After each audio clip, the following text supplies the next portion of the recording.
நலந்தானா? நல்ல சாமி. ஏதோ உங்க புண்ணியத்துல பரவாயில்ல. நீடோடி எந்த நோய் நொடி இல்லாத பேரு புகழோடு சிறப்பாக உலகில் 100 ஆயுளோடு நோய் நொடி இல்லாத சுகமாக வாழ்வி. அப்படியே ஆகட்டும் சாமி. நலம் உண்டாக்க. அப்படியே ஓய் சாமிகால கும்பிட்டா யாங்கால ஏன் கும்பிடுறன்னு கேளு. விடிய விடிய கூத்தாடுறது யாங்காலு. விடிஞ்சாலும் காலு எனக்கு தான் வலிக்கும். ஏன்னா எனக்கு உரைச்சு கொடுக்கறது யாங்காலு. அதனாலதான் நான் யாங்காலு தொட்டு கும்பிடுவோமா. ஆமா இருக்கட்டும். நான் யார் என்று உரைக்க முன்பதாக மந்திரியாரே, யார் சாமி? நான் யார் என்று உரைக்க முன்பதாக நாட்டுக்கு நாடு மகாநாடு பேரு புகழ சிறந்த அழகு திரு பொன்னாட்டின் பெயர் தக்காளி காடு. தக்காளி காடு என்றார். தாய் நாடு தலைநகரம் அச்சுமா நகரங்கள். ஆண்களாக பிறந்த அப்பமார்கள், பெண்களாய் பிறந்த தாய்மார்கள், பெரியோர்கள் சிறியோர்கள் அனைவரும் அமைதியாக பொறுமையாக நிதானமாக அற்புதமாக வரிசை வரிசையாக கூட்டம் கூட்டமாக கும்பல் கும்பலாக சாரி சாரியாக நித்திரை நித்திரையாக சாரி சாரியாவா? சாரி சாரினா அதாவது லைன் வரிசை வரிசை வரிசையாக சாரி விட்டு இந்த பெருத்த சபை எதற்கு அரங்கேற்றம் எதிர்க்கிறார்? ஏன் என்ன காரணம் என்றால் அகிலாண்ட கோடி பிரம்மாண்ட நாயகி ஆண்டவனாக விளங்கி வரக்கூடிய காளியம்மன் அதாவது பண்டிகை முன்னிட்டு வைத்த வேண்டுதல் நிறைவேற காரணத்தினால் அனைவரும் ஒன்று சேர்ந்து ஆண்டவனுக்காக அவருடைய பேர்கேட்டியாக வைத்த வேண்டுதல் நிறைவேறிவிட்டது. அதுக்கு காணிக்கையாக இன்று ஓரிரவு நாடகத்தை அரங்கேற்றம் எதிர்க்கிறார்கள். அப்படி இருந்துட்டாலும் இங்க வருகை தந்த மதிவுக்கும் மரியாதைக்குரிய கருப்பூருக்கு சேர்ந்த செல்வம் கிராமிய தெருக்கூத்து யூடியூப் சேனல் அருமை அண்ணா எல்லாம் வந்து ஸ்டாண்ட்ல தான் எடுப்பாங்க. ஸ்டாண்ட் வச்சு அதுல செல்ல வச்சு விட்டா இங்க பாட்டு உட்காந்துட்டு இருப்பாங்க, இல்ல தூங்குவாங்க. இப்படி கையிலேயே தெளிவாக அப்படி ஒரு கீரல் கூட வராது இருக்கக்கூடிய செல்வம் கிராமிய தெருக்கூத்து அருமை அண்ணா நம்ம செல்வன் அவர்கள் இங்க நாடகத்தை ஒளிபரப்பதற்காக இங்க வருகை தந்திருக்கிறார். அவருடைய குடும்பங்களும் இங்க அமர்ந்திருக்கக்கூடிய ஊர் பொதுமக்களுடைய குடும்பங்கள் நோயற்ற வாழ்வு குறைவற்ற செல்வத்தோடு பல்லாண்டு வல்லாண்டு வளகோடி நூறாண்டு எந்த நோய் நொடி இல்லாத காத்து கருப்பு பில்லி சூனி அதா இருந்தாலும் ஆண்டவன் காளியம்மனுடைய சன்னிதானத்தில் வந்த உடனே மழை போல கஷ்டம் வந்தாலும் பனி போல நீங்க ஆண்டவன் காளியம்மனுடைய சன்னதி எப்படி இருக்கிறதோ நீங்க இருக்கக்கூடிய மக்களை பத்த மகராசிகள் பிள்ளைய பத்த தாய்மார்கள் அனைவரும் அமைதியாக வயசான ஜத்த படுப்பாங்க உட்காருவாங்க. வயசானவங்க ஏன் படுக்கிறாங்கன்னா அவங்களுக்கு வேலை அதிகங்க. அதாவது நீண்ட நேரம் நிக்க முடியாது, நீண்ட நேரம் உட்காரு. நீங்க நினைக்கிற மாதிரி தப்பெல்லாம் இது நினைக்காதீங்க. அதாவது காட்டு வேலை வீட்டு வேலை வயசுல அதிகமா செஞ்சிருப்பாங்க, அதனால இடுப்பு வலி அதிகமா இருக்கும், அதனால படுத்துக்கிறாங்க. அனைவரும் தாய்மார்கள் பெரியோர்கள் அனைவரும் பொறுமையாக இந்த நாடகத்தை கண்டுகளிக்கிறார்கள். அப்படி இருந்துட்டாலும் இன்று வைத்த நாடகம் ஒரு அற்புதமான பக்தியான பரவசமான ஒரு சோகமும் வேகமும் எல்லாமே ஒரு சிறப்பான நாடகம். என்ன நாடகம்? பக்த மார்கண்டேயர் பிறப்பு இல்லன்னா இல்லை என்றால் 8-16 ஆயுள் சீரஞ்சிய ஆயுள் பெற்ற மார்கண்டன் ஒரு அற்புதமான சிறப்பான நாடகத்தை அரங்கேற்றம் செய்திருக்கிறார்கள். தாய்மார்களே பெரியோர்களே அனைவரும் எழுந்து உட்காருங்க. எல்லாம் படுத்துட்டு இருக்கீங்களா? எந்திரிச்சு உட்காருங்க. இல்ல அப்படின்னா தண்ணிய கொண்டு வந்து ஊத்தி பெருக்கான நினைக்கிற அப்படி நினைச்சு விட்டுருவோம். அல்ல பக்கம் தூங்குறவங்களால எழுப்பிடுங்க. சரி இருக்கட்டும். அவளை இருந்துட்டாலும் இன்று வைத்த நாடகத்திலே நான் யாராக வந்தேன், என் பிறப்பு என்ன, என் வளர்ப்பு என்ன, என் வரலாறு என்ன இச்சபையை நாடி நான் எதற்காக வந்துள்ளேன் அனைத்தும் வரிசையாக எடுத்து ஓதுவேன். சரி சொல்லுங்க. எடுத்து உரைக்க வேண்டும். உரைக்கிறேன், செவி கொடுத்து அமரி. அப்படி ஆகட்டும்.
நான் யாருடைய பக்தன்? நீங்க யாருடைய பக்தர்?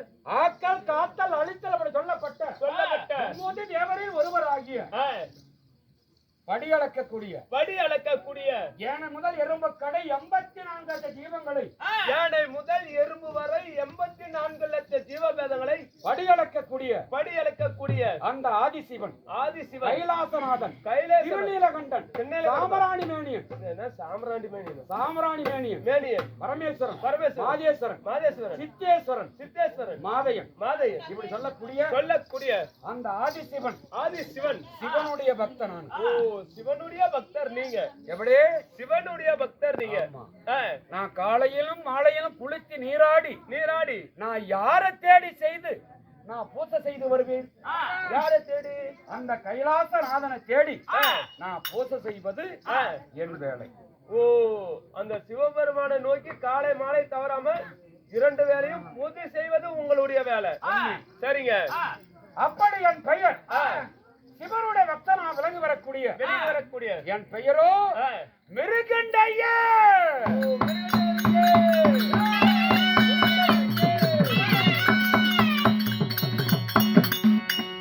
சாமி, உங்களுடைய பெயரோ மிருகண்ட ஐயர். சாமி, மிருகண்ட ஐயர்னு சொல்றீங்களே, சாமி ஐயர்னாவே எல்லாருமே இப்படியே தான் இருப்பீங்களா? நாங்கெல்லாம் ஐயர்வார் பரம்பரை. பக்கத்துல வர துர்நாட்டம் அடிக்கிறது. இப்பதான் பக்கமா தான் தண்ணி ஊத்திக்கிட்டேன். எப்ப நீங்கெல்லாம் ஐயர்வாளு, எங்களுக்கெல்லாம் சூத்திரவாளா? நாங்கெல்லாம் பிராமணர்கள். ஓ, பிராமணர் அந்தணர்கள். நாங்கெல்லாம் உங்களை தொடக்கூடாது, தீண்டப்படாது. நாங்க சாப்பிடுவது சைவம் மட்டும்தான், அசைவம் கெட்ட வரக்கூடாது. எப்படி பொங்கல்? அதனால பச்சரிசி பொங்கல். என் பெயர் மிருகண்ட ஐயர் ஆயினும் என்னையும் பெற்றாளே என் தாய் தந்தை. என் மாதா யாருங்க? என் தந்தை யாரு? மாதா பிதா குரு தெய்வம் அன்னை ஓர் ஆலயம். அது ரத்தினி படம். என் தாய் எப்படியாப்பட்டவர்? எப்பேற்பட்டவர்?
ஆனா மந்திரியாரே, என் பெயர் மிருகண்ட ஐயர்.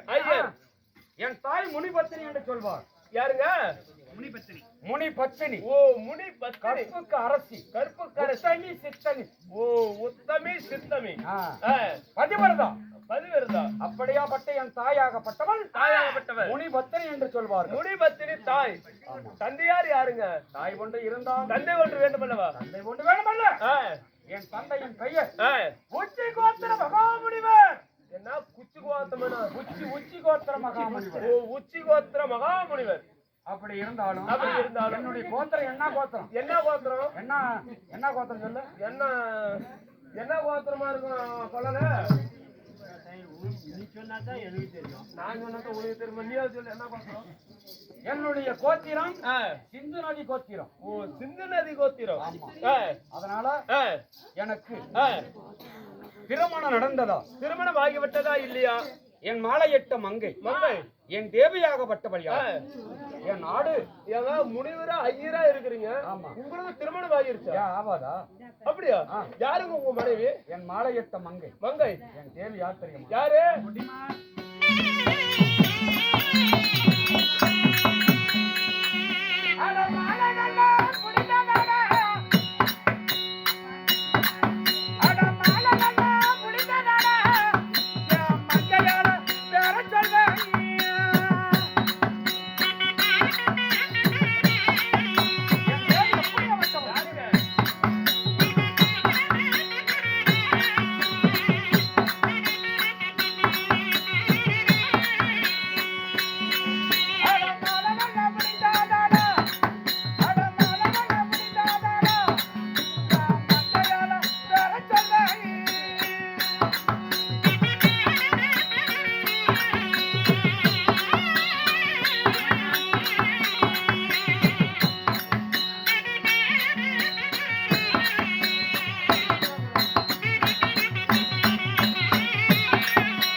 சாமி என்ன கேக்குற? உங்களுடைய மாலையிட்ட மனைவி யாருங்க? என் மாலையிட்ட மங்கை. மங்கை. என் தேவியின் பெயர். தேவியின் பெயர். அவளுடைய பெயர் மருத்துவாவதி என்கின்ற ஞான சவுந்தரா. ஓ, மருத்துவாவதி என்கின்ற ஞான சவுந்தரியா. ஆமா, சௌந்தர்யா. சௌந்தர்யா வந்து பிளேட்ல போய் அப்படி பண்ணிட்டு நீ சேர்த்து போயிட்டாளா? ஞான சவுந்தரா. அப்படி திருமணம் செய்து என்னுடைய நாடு திருக்கடையூர் பட்டினம். ஓ, திருக்கடையூர் பட்டினம். ஆமா, சரிங்க. அப்படி இருந்துட்டாலும் என்னப்பா கேட்கிறேன், உங்களுக்கு என்று திருமணமாகிய குழந்தைகள் உண்டா இல்லையா? சாமி கேட்டாயே ஒரு கேள்வி. என்ன? இதுவரை கேட்கக்கூடிய கேள்விக்கெல்லாம் சரியாக பதில் உரைத்து, ஆனா இப்பொழுது கேட்கக்கூடிய கேள்விக்கு என்னால சொல்லவும் முடியல, வெல்லவும் முடியல. புரியாத புதிராக கண்ணாடி பட்ட கண்ணாடி போல என் இதயமே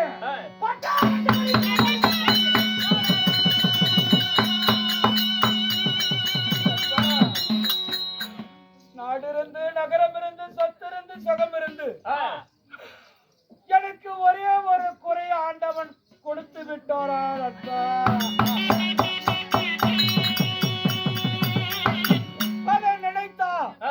என் உள்ளமாகப்பட்டது எரிமலை போல் திக்கு திக்கு என்று 10 எரிகளடா நண்பா.